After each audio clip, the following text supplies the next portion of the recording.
Bonjour et bienvenue dans ce débat depuis le Parlement européen de Strasbourg. Brexit, où on en est, où en sont les négociations? On en parle avec vous, Christine Revaud-Dallon, vous êtes députée européenne, socialiste et démocrate, pardon. Pascal Durand, bonjour. Vous êtes également député européen, Vert, Alliance Libre Europe. Bonjour à vous deux.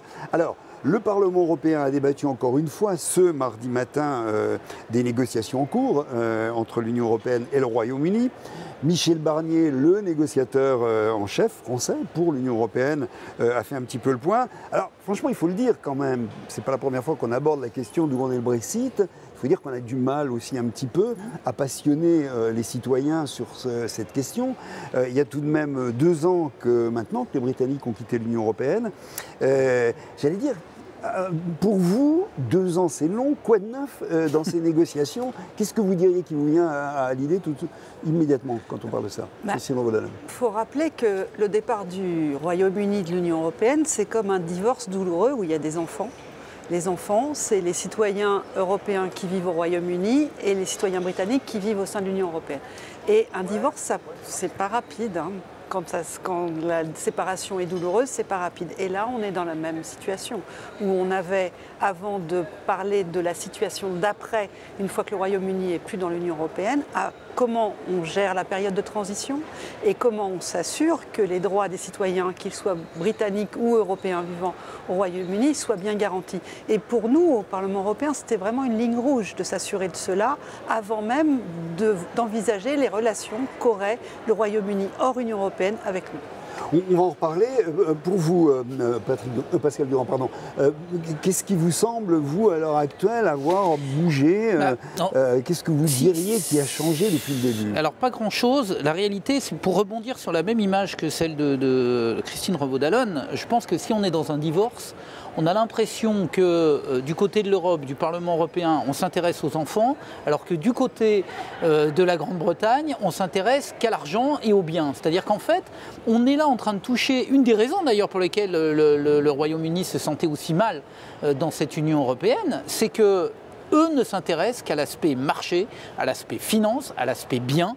Là où nous, on essaye de leur expliquer, on y arrivait déjà difficilement quand ils étaient dedans, mais alors là maintenant, ça devient un dialogue quasiment impossible, c'est que nous, on leur explique que la question de la citoyenneté, que la question irlandaise, que la question évidemment des travailleurs, de toute cette chair humaine, de tout ce qui fait normalement le cœur de l'Europe, devrait être prise en compte. Et donc on est dans un... Vous parliez du débat, en réalité, il n'y en a pas, parce que pour débattre, il faudrait 2. Or, ce que l'on voit, c'est que l'Europe fait des propositions, qui sont des propositions... On va essayer de revenir un peu en détail sur ce qui est proposé. Qui sont la conséquence, en réalité, c'est les Anglais qui ont décidé de se retirer. Nous, on vient avec des propositions. Et eux, globalement, tout ce qui les intéresse, c'est de voir la future union douanière, la future capacité à venir sur le marché intérieur, c'est-à-dire être dans le marché intérieur sans avoir évidemment les conséquences. Pour y revenir un peu sur, puisqu'effectivement il y a un projet de traité qui a été présenté, qui a été fait par la délégation européenne, et en gros, on parle encore, pour ceux qui nous regardent et qui ont envie de savoir un petit peu où on en est à l'heure actuelle de ces propositions européennes, si on devait dire 2 ou 3 grandes lignes, comment est-ce qu'on pourrait le dire? Michel Barnier en a parlé ce matin, mais qu'est-ce qu'on pourrait dire qu'on leur propose dans ce cas-là d'important, de clair et de net, j'allais dire? Ce qu'on leur propose, c'est clairement pas l'accord tel qu'on peut le connaître avec la Norvège, parce qu'on n'en est pas encore là, puisqu'on en est en phase de sortie du Royaume-Uni, on n'est pas encore en train d'avoir des accords aussi clairs que ce qu'il y a sur les questions d'échange avec la Norvège. Mais en revanche, ce sur quoi on insiste, c'est qu'on puisse maintenir les libertés de circulation de personnes, de biens, etc. Ça, c'est un point sur lequel on tient beaucoup. Après, sur les conditions de douane, etc., il faudra à nouveau travailler dessus, on n'en est pas encore là. Mais on est déjà à s'assurer que les personnes qui vont pouvoir continuer à se déplacer vont pouvoir le faire, et ça c'était un point important. Le fait que la Cour de justice de l'Union européenne puisse encore agir s'il y a une nécessité, parce que c'est un citoyen européen qui est concerné, etc. Garder des protections et des droits européens qui soient acquis. Ensuite, sur les questions liées aux douanes, au libre ou juste échange, ce sera l'étape d'encore après. Et je pense qu'on aura peut-être plus de désaccords qu'on en a eu ici au sein du Parlement européen pour régler la situation transitoire. Alors sur cette question de la circulation des personnes, c'est un point d'achoppement, clairement, à l'heure actuelle. C'est-à-dire qu'en gros, les Britanniques ne sont pas d'accord, ils veulent bien, plusieurs d'entre vous l'ont dit ce matin dans le débat, ils se comportent un peu comme dans un supermarché, on prend ça et ça, etc. Et sur cette question de la circulation des personnes, les Britanniques ne sont pas vraiment d'accord, ils sont bien d'accord, en revanche, pour bénéficier de notre marché unique. Et ça, on est sur un point qui n'est pas négociable dans l'état actuel des choses. Alors voilà, comment vous voyez les choses ? Mais c'est pour ça que je dis pour débattre, il faudrait deux. C'est-à-dire que pour le moment, nous, on a un certain nombre de valeurs, de principes. On en pense qu'on veut du fonctionnement de l'Europe, mais enfin, elle est quand même basée sur des principes qui sont assez forts. Et l'un des principes, c'est que là où circulent les biens et les marchandises, doivent pouvoir circuler librement les gens. C'est-à-dire de ne pas mettre, je répète ce que j'ai dit tout à l'heure, de ne pas mettre la question financière, la question monétaire, la question du business avec un grand B, sachant que chez eux, en plus, c'est surtout la finance et les banques, à un niveau supérieur par rapport à l'être humain et la circulation des personnes. Donc, nous, on leur explique qu'on ne passera à la phase de discussion du marché, des rapports comme avec la Norvège, effectivement, qui sont des rapports d'échange et de commerce, mais la Norvège accepte toutes les contraintes, entre guillemets, de l'Union européenne. Et alors qu'elle ne participe pas aux décisions. Donc la Norvège est finalement assez exemplaire sur cette question-là. La Grande-Bretagne, elle a dit ah non, moi je prends ce qui m'intéresse, et ce qui m'intéresse, en gros, c'est le blé. Voilà. Donc on va continuer pour nos entreprises, mais le reste, là, vous n'allez quand même pas nous envoyer vos travailleurs, vous n'allez pas nous... Alors les étudiants, on veut bien, mais alors ça va être ceux qu'on choisit, enfin, etc., etc. Ce sont des politiques évidemment inacceptables. Par ailleurs, souvenez-vous, au départ, on avait dit il y a 3 points durs. Le point dur, c'était la question financière. On parlait de 60 milliards, enfin bon, c'est très bien. Il semblerait que cette question ait avancé, voilà. Mais ça reste encore... Mais ça reste, c'est pour ça que je dis il semblerait. Oui, c'est ça. Mais on avait 2 autres points. Et sur les 2 autres points, moi j'ai le sentiment qu'on se moque un peu de nous de l'autre côté de la Manche. Il y a la question irlandaise. Alors on va en parler en détail. Ah bon, très bien, donc on va revenir. Ouais. Il y a la question irlandaise et la question effectivement de la citoyenneté. La question de la citoyenneté européenne pour nous est une question majeure.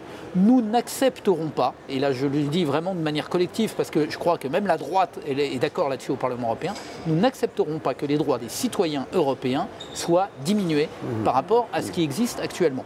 Ou alors ils sortent complètement et on traitera la Grande-Bretagne comme on traite les États-Unis ou je ne sais quel autre pays, c'est-à-dire comme un pays tiers. Aujourd'hui, il y a 3 millions de citoyens européens qui vivent au Royaume-Uni.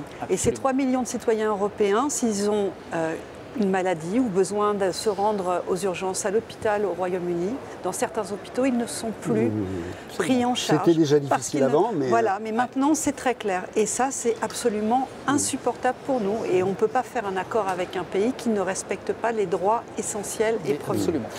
Alors revenons sur l'Irlande. Point d'achoppement, effectivement. Ouais. Il y a 2 ans, au début du Brexit, on a dit qu'il y a 2 points quand même qui sont, en ce qui concerne les questions territoriales, il y a 2 points qui sont critiques. C'est la question de l'Écosse, à ce moment-là on parlait de l'Écosse également, et de l'Irlande bien entendu. Aujourd'hui on entend quand même un tout petit peu moins parler de l'Écosse, mais on entend évidemment parler de l'Irlande, parce que là le problème semble tout de même extrêmement complexe. Oui, et est-ce qu'on a avancé sur quelque chose là-dessus, Pascal Durand ? Alors là on nous a baladé, voilà, on va être clair, pardon d'être direct et un peu trivial, on nous a baladé, c'est-à-dire qu'on est venu nous expliquer dans les commissions, notamment en affaires constitutionnelles, on a eu des professeurs très brillants qui sont venus nous expliquer qu'il fallait réinventer les frontières 2.0. Ça m'avait marqué parce que, si vous voyez, ça fait super chic. C'est-à-dire on vient vous... Voilà, alors c'est-à-dire rien. C'est-à-dire qu'en gros, on vient vous expliquer qu'on va faire du 2.0. Mais très bien, enchanté, bon, moi c'est Pascal. Mais la réalité, c'est qu'ils n'ont pas la solution. Mais pourquoi ? Parce qu'on est en train d'essayer de nous faire croire qu'on peut être dedans et dehors. Donc il y a quelque chose d'important qu'il ne faut pas qu'on oublie, c'est qu'il y a eu une guerre en Irlande, qu'il y a eu, et notamment les populations les plus défavorisées, qui ont été persécutées, qui ont été tuées, arrêtées, etc., etc. Il y a eu des décennies de guerre. Une immense guerre civile, bien sûr. Absolument. On a réussi à trouver, le on étant un on collectif, d'ailleurs l'Europe a pris sa part. L'Europe a pris sa part. On a réussi à trouver un équilibre qui fait qu'en gros, entre les 2 Irlandes, maintenant, les biens, les personnes circulent librement. Bien, ok. Mais il se trouve que l'Irlande du Nord et l'Irlande indépendante, la République d'Irlande, sont toutes les deux membres de l'Union européenne. Quand le Royaume-Uni va sortir, il va à un moment falloir qu'il décide. S'il veut que les deux Irlandes restent unies comme elles le sont actuellement, eh bien il faudra mettre une frontière entre le Royaume-Uni et l'Irlande. Soit il ne veut pas, et dans ce cas-là, il faut remettre une frontière au sein de l'Irlande. Et remettre une frontière au sein de l'Irlande, c'est réouvrir. C'est juste pour l'Europe impossible, parce que c'est réouvrir la guerre. Et donc, on est là dans une situation très difficile. Nous disons depuis le départ que c'est un problème britannique. L'Union européenne, elle, ne veut pas la guerre à sa frontière, évidemment. Et ce n'est pas l'Union européenne qui a voulu le Brexit non plus. Et puis on ne peut pas régler le problème irlandais pour les Britanniques. Donc il y a un moment, il faut que les Britanniques arrêtent de nous dire qu'ils vont trouver des solutions. Qu'est-ce qu'ils veulent faire ?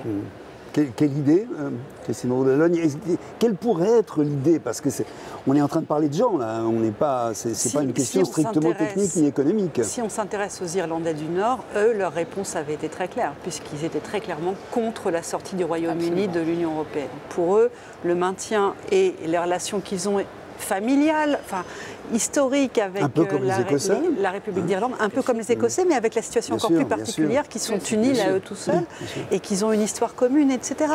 Donc la solution, elle ne peut venir qu'à partir du moment où le Royaume-Uni considère qu'ils ont tout intérêt à retravailler sur des nouveaux échanges avec l'Union européenne, mais en tenant compte et en entendant ce qui est proposé par l'Union européenne dans sa globalité. Et s'ils ne le font pas, on va être dans une situation complètement ubuesque. Après, je trouve que Theresa May ne remplit pas son rôle correctement. Quand on voit la situation économique du Royaume-Uni, c'est extrêmement mauvais, même si, et je suis complètement d'accord avec Pascal, que ce sont des questions financières, de business qui sont derrière tout ça. Au final, c'est très mauvais pour le peuple britannique, tout ce qui se joue en ce moment. Mois après mois, ils perdent en permanence. Mais la meilleure solution serait à minima d'aller vers un accord comme celui que nous avons avec la Norvège. Et puis après, il n'est absolument pas interdit de penser que ceux qui sont pour le retour, puisqu'ils sont partis. Donc le retour du Royaume-Uni au sein de l'Union européenne jouent leurs cartes lors des prochaines élections nationales au Royaume-Uni, parce qu'ils sont là, même si c'est compliqué, mais il ne faut pas fermer cette porte-là à terme. Ça veut dire que les prochaines élections ont à nouveau quelque part le Brexit comme enjeu, c'est ce qu'on a. L'Europe comme enjeu. Oui, parce que le Brexit, ça y est, c'est fait. Donc maintenant, c'est l'Europe comme enjeu. Mais c'est un réel sujet. Et peut-être finalement que la singularité avec l'Irlande jouera énormément, parce qu'il y a beaucoup d'Irlandais qui vivent au Royaume-Uni, pas uniquement la République d'Irlande, pas l'Irlande du Nord, mais des républicains irlandais, entre guillemets. Ils sont très nombreux, donc les choses... j'ose espérer qu'elles peuvent encore évoluer de cette manière-là. C'est complètement insensé d'avoir un petit bout d'Europe qui soit parti. Pardon de faire un peu de politique politicienne. Je suis évidemment d'accord avec ce qui vient d'être dit. Et ce qu'il faut rajouter, c'est que Theresa May n'est pas à la hauteur, mais que Theresa May, en plus, est coincée parce qu'elle a une majorité très faible à la Chambre et qu'elle a été obligée d'aller chercher les unionistes. Donc la droite la plus dure et la plus conservatrice, j'allais dire la plus stupide, mais c'est un pléonasme. On est là dans une situation qui est très difficile. C'est que Theresa May pourrait s'appuyer sur une partie d'un parti conservateur qui finalement a envie de garder des liens avec l'Europe, parce que tout le monde n'est pas aussi radical que Boris Johnson ou évidemment les Nigel Farage ou les menteurs dans ce genre-là. Mais le fait, elle ne peut pas. C'est-à-dire qu'elle a une majorité extrêmement contrainte qui fait qu'elle est en plus obligée d'aller discuter avec les pires des représentants de la droite conservatrice irlandaise. C'est donc mauvais signal.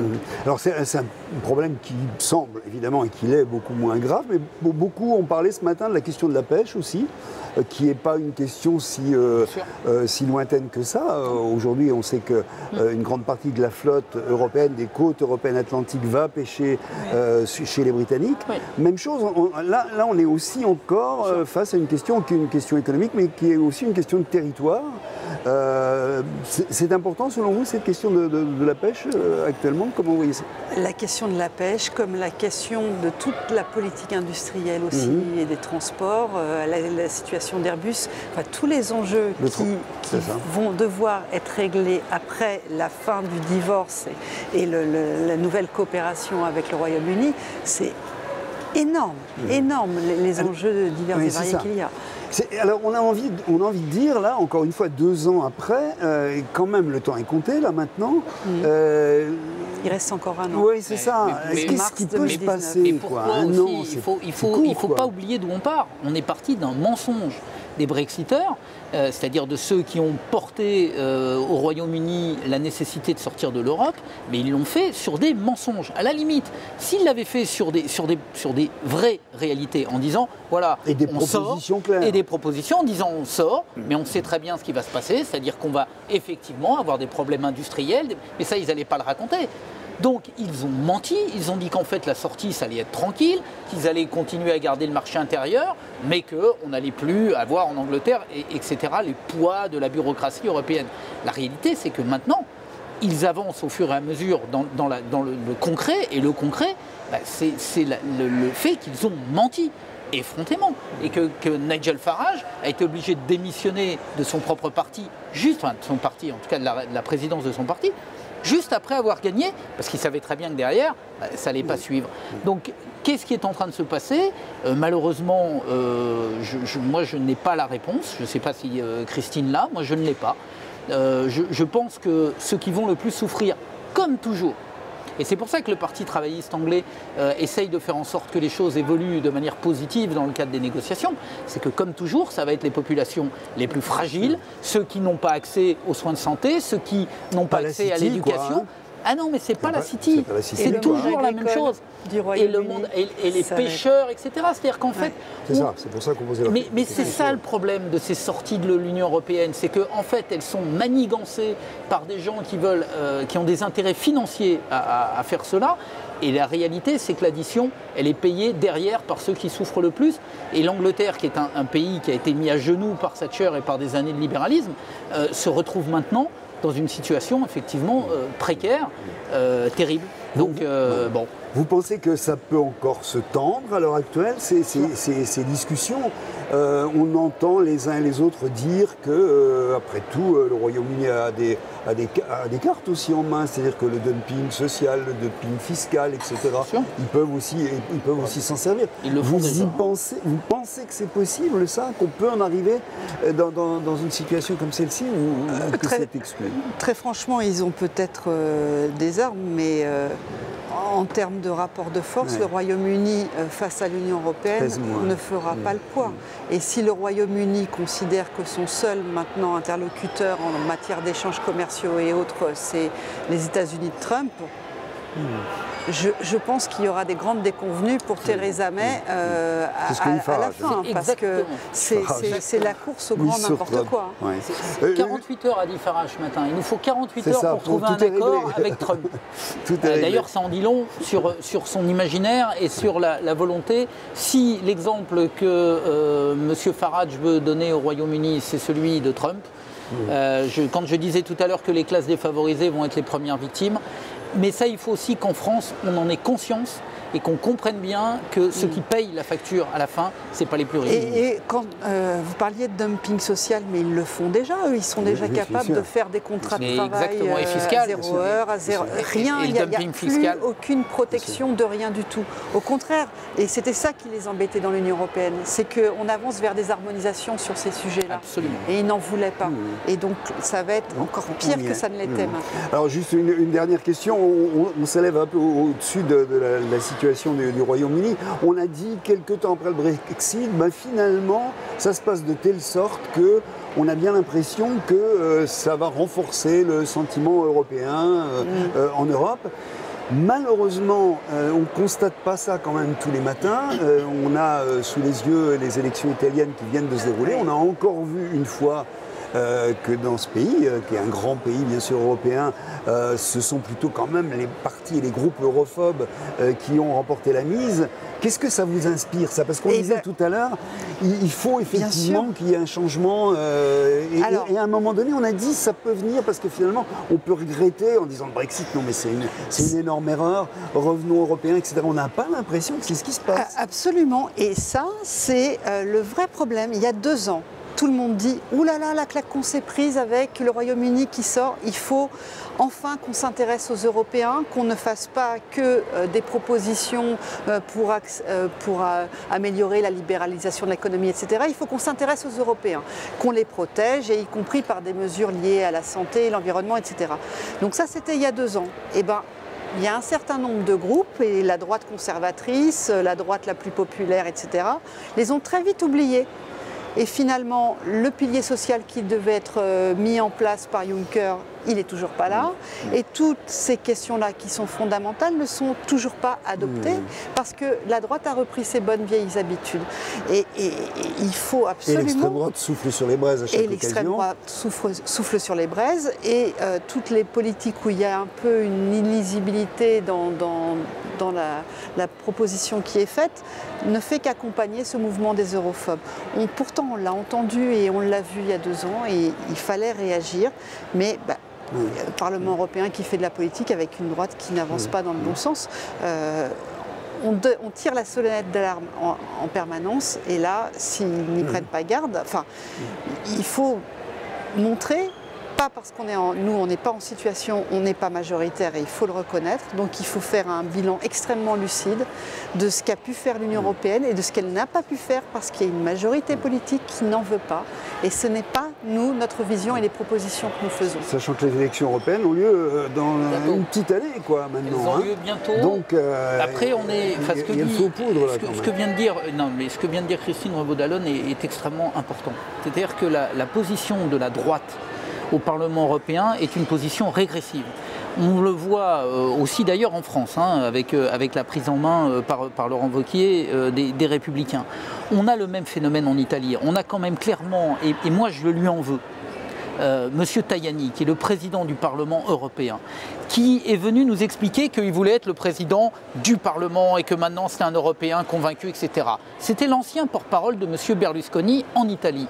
Et là, il est revenu pendant la campagne pour dire qu'il accepterait d'être le faux-né de Berlusconi, puisque Berlusconi est interdit enfin, c'est quand même incroyable, c'est quelqu'un qui a été condamné pour des faits en plus graves.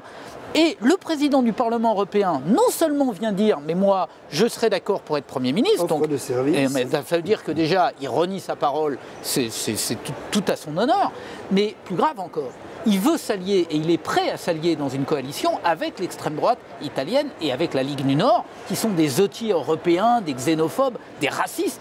On va appeler quand même des néofascistes qu'ils sont, ce sont des néofascistes. Et donc, on a le président du Parlement européen qui est prêt à aller s'allier avec ces gens-là et qui après va nous expliquer qu'ils vont préserver l'Europe. Et donc je pense que ce qui vient d'être dit est très important. Il va y avoir en 2019 des choix qui sont à faire.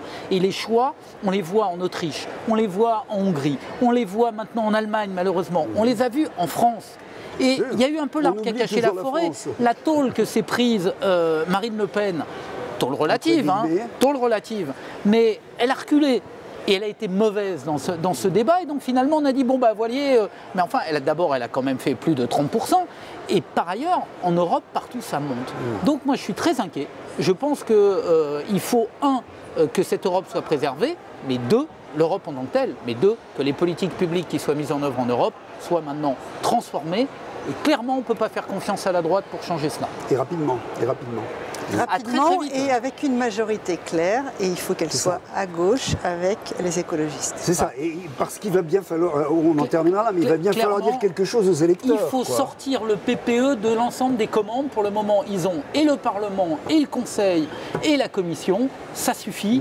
On a vu où ils nous ont emmenés, que ce soit avec Barroso qui maintenant va chez Goldman Sachs et prend son argent tranquillement pour faire du lobbying, que ce soit avec Juncker, il y a un moment maintenant, il faut que ces gens-là retournent chez eux, puisqu'en plus on leur offre des voitures avec chauffeur, qui les prennent et qu'ils aillent très très loin.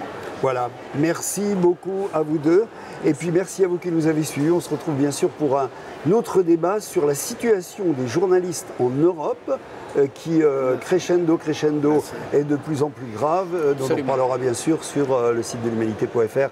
Bonne fin de journée, merci à vous, au revoir.